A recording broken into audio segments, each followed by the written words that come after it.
The smell of ozone and burnt diesel was still trapped in the fibers of Elias's dressed blues when he pulled the rental car onto the gravel of Whispering Pines Lane. He had been dreaming of this specific scent for 482 days. The damp, sharp aroma of Lake Michigan cedar and the crisp, cold air that felt like a baptism after the suffocating dust of the Sahel. But as the tires crunched to a halt, the dream curdled. The driveway didn't feature his rusted but reliable 1988 Land Cruiser. Instead, a pristine, white suburban SUV sat there, mocking him with a coexist bumper sticker. The flower beds, which Elias had left as a chaotic mess of wild ferns, were now manicured into submission with aggressive red mulch. And there, standing in the center of the lawn like a tombstone, was a wooden sign that read Timilor Nest, Este 2025. Elias Thorne did not move. He sat in the driver's seat, his hands gripping the steering wheel at 10 and 2, his knuckles white enough to show bone. He was a captain in the United States Army. He had navigated insurgencies, negotiated with tribal warlords, and survived an IED blast that had left a jagged map of scars across his ribs. He was a man trained to maintain a tactical pause under pressure, but as he watched a stranger, a man in a polo shirt and boat shoes, walk across the porch of the house Elias had built with his own sweat and combat pay, the tactical pause began to feel a lot like a declaration of war. The house that blood built to understand why Elias felt his soul leaving his body. You have to understand the house. At 24, Elias had inherited a small, derelict cabin and 5 acres of prime lakefront from his grandfather, Silas. Silas was a man of few words and immense spite, who had left the property to Elias specifically to keep it out of the hands of his own son, Arthur. Your father has the heart of a vulture and the spine of an eclair, Silas had told Elias on his deathbed. I'll sell this for a quick buck and spend it on a membership at a club that doesn't even want him. You're a builder. Keep the land. It's the only thing they aren't making more of. For 10 years, through 3 deployments and a dozen training cycles, Elias had poured every spare cent into that property. He'd lived in a tent on the lawn during his leaves, hammering copper pipes and laying slate floors. He had calculated the cost of every beam. The wraparound porch cost him his re-enlistment bonus. The floor-to-ceiling thermal windows were paid for by hazard pay, earned in a desert where the temperature regularly hit 50 degrees Celsius. The custom kitchen was his reward for a Bronze Star. It wasn't just a $450,000 asset, it was his retirement, his peace, and his only tether to a world that didn't involve Kevlar and grief. The confrontation. Elias stepped out of the car. He didn't run. He walked with the measured, terrifying gait of a man who was used to people clearing a path for him. The man on the porch, Mr. Miller, looked up and smiled. It was a soft, suburban smile that died the moment he saw Elias's eyes. Elias wasn't wearing his medals, but the uniform spoke for him. "Can I help you, officer?" Miller asked, his voice wavering. "You're on my porch," Elias said. It wasn't a question. No. I think there's a mistake. My wife and I bought this place in October. We moved in before Thanksgiving. Elias felt a cold skip in his heartbeat. October. He had been in a field hospital in Germany in October, recovering from a concussion and a shrapnel wound. Bought it from whom? The owner. Arthur Thorne. He had the power of attorney and the original deed. Look, we went through a title company. Everything is legal. Elias didn't hear the rest. The world went silent, replaced by the high-pitched ringing of a flashbang. Arthur. His father had waited until Elias was literally bleeding in a foreign land to steal the ground from under his feet. The vulture's nest. Elias didn't call the police. Not yet. He knew the law better than his father realized. He got back in his car, drove 2 hours south to the city, and pulled up to the Gables, a luxury assisted living and retirement community that looked more like a 5-star hotel. He found his parents in the dining room, the vulture and the socialite. Arthur Thorne was wearing a brand new cashmere sweater. Martha, Elias's mother, had a new diamond tennis bracelet sparkling on her wrist as she lifted a glass of Chardonnay. They looked younger, refreshed, and immensely satisfied. When Arthur saw Elias standing in the doorway, dusty, scarred, and vibrating with a suppressed fury, he didn't look guilty. He looked annoyed. "Elias, you're back early," Arthur said, smoothing his napkin. "We didn't expect you until the spring." "Where is my house?" Dad! The dining room fell silent. Silverware clinked against china. Martha looked away, suddenly fascinated by her wine. Now, Elias! Don't use that tone, Arthur said, his voice taking on the patronizing lilt he'd used since Elias was 5. We did you a favor. That house was a money pit. You were never there. It was sitting empty, rotting. The market peaked, and we made a strategic executive decision. A strategic decision? Elias stepped closer. You forged a sale using a medical power of attorney I signed in 2018 for surgical emergencies. That POA didn't give you the right to sell real estate. It gave us the right to act in your best interest, Arthur countered, his face reddening. We've put the money into a family trust. We're using a small portion of the interest to cover our expenses here. It's for the family legacy, Elias. You'll get it all back when we pass. Think of it as an early inheritance. For us, you sold my home to pay for your country club lifestyle while I was dodging more, Elias said, his voice dangerously low.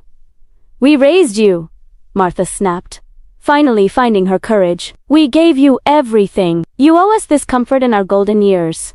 What use is a Lakehouse to a soldier who is always gone? Elias looked at the bracelet on her wrist. He thought about the night he'd spent shivering in a foxhole, looking at a crumpled photo of that Lakehouse, to keep his spirits up. I don't owe you anything, Elias said. And by the time I'm done, you won't even own the clothes you're wearing. The deployment of the law. Elias spent the next 72 hours in a war room of a different kind. He met with Sarah Jenkins, a JAG judge advocate, general lawyer, with a reputation for being a shark in a skirt, and David Ross, a civilian real estate litigator who specialized in white-collar fraud. As they pored over the documents, Sarah whistled through her teeth. They didn't just sell it, Elias.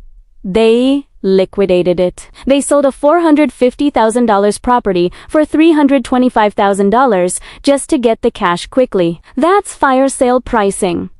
It's a textbook case of fiduciary breach. I want them out of that condo, Elias said. I want the money back.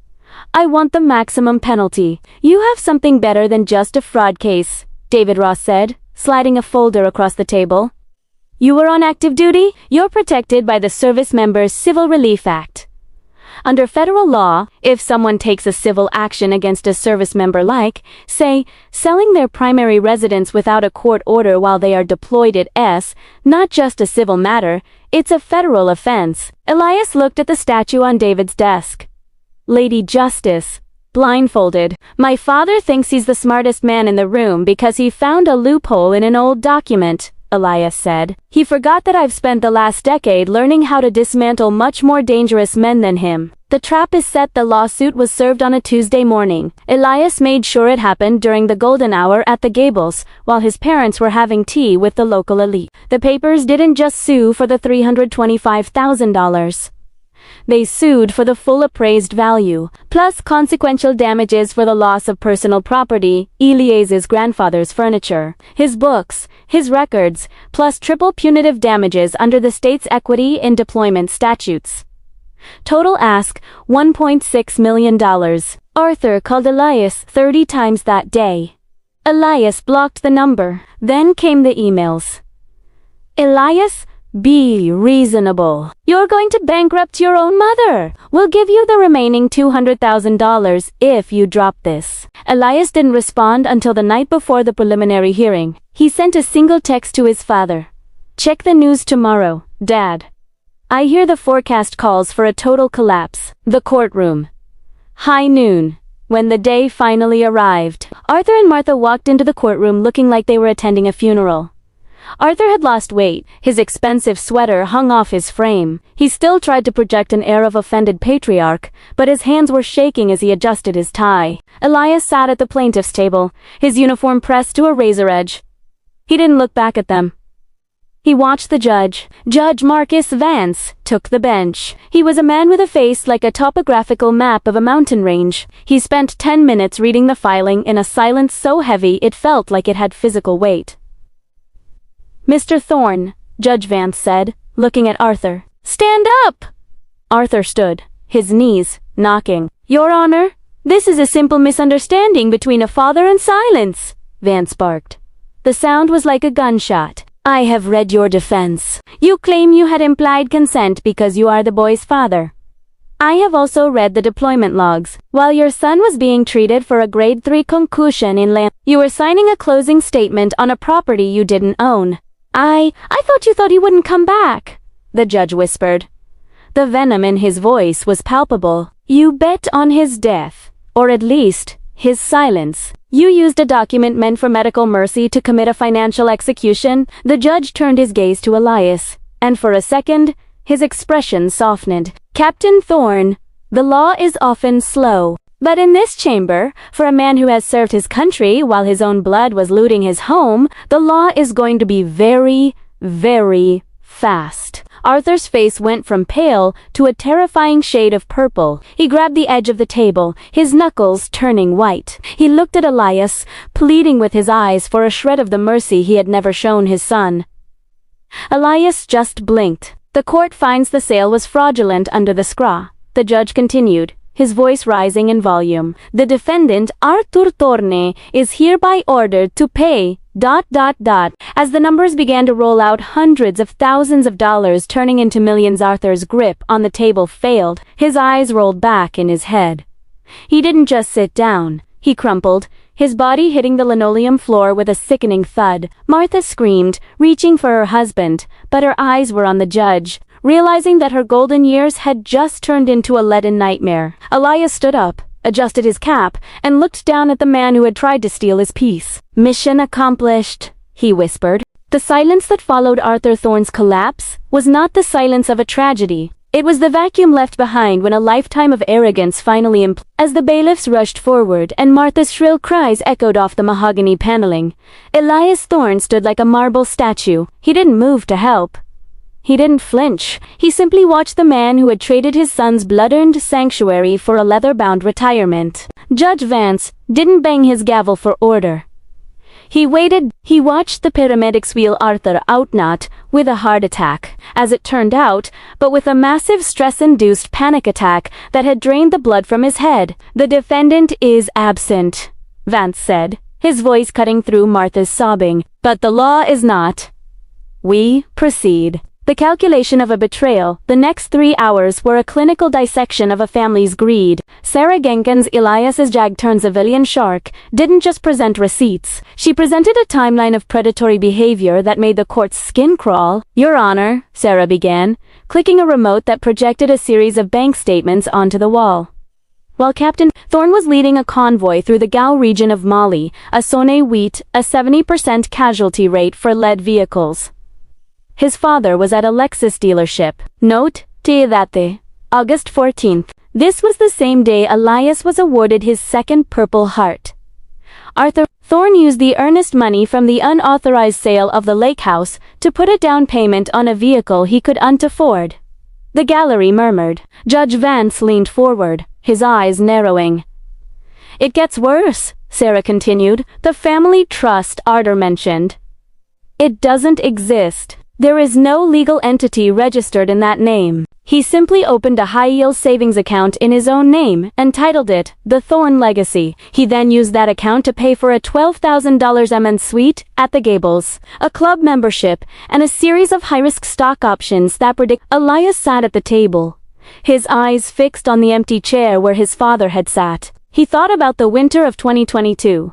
He had spent it in a tent, the temperature dropping to 10 grados bajo cero, saving every penny of his deployment pay so he could install the geothermal heating system in the Lakehouse. He had done it so that when he finally retired, he would never be cold again. His father had turned that warmth into a strategic executive decision. The legal hammer falls. Judge Vance didn't wait for the defense's closing. The defense attorney, a man who looked like he wanted to be anywhere else, had already conceded that the power of attorney was used outside its scope. The Service Members Civil Relief Act (SCRA) is not a suggestion, Judge Vance began, his voice dropping into a register that signaled the end of a career. It is a shield. It is the promise this country makes to the men and women who stand in the gap. It says, while you watch the horizon, we will watch your back. Vance looked directly at Martha, who was trembling in the front row. Arthur and Martha Thorne did not watch his back. They waited for his back to be turned so they could stab it. They didn't just steal a house.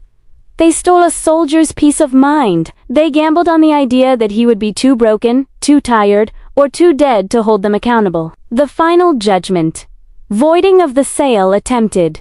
The judge noted that while the Millers were innocent purchasers, the title was clouded by fraud. However, to avoid a decade of litigation with the new family, Elias had instructed Sarah to seek monetary restitution instead of reclaiming the physical house. He didn't want the memories anymore, he wanted the value. Full market value, $450,000, the actual value, not the fire sale price. SCRA treble damages.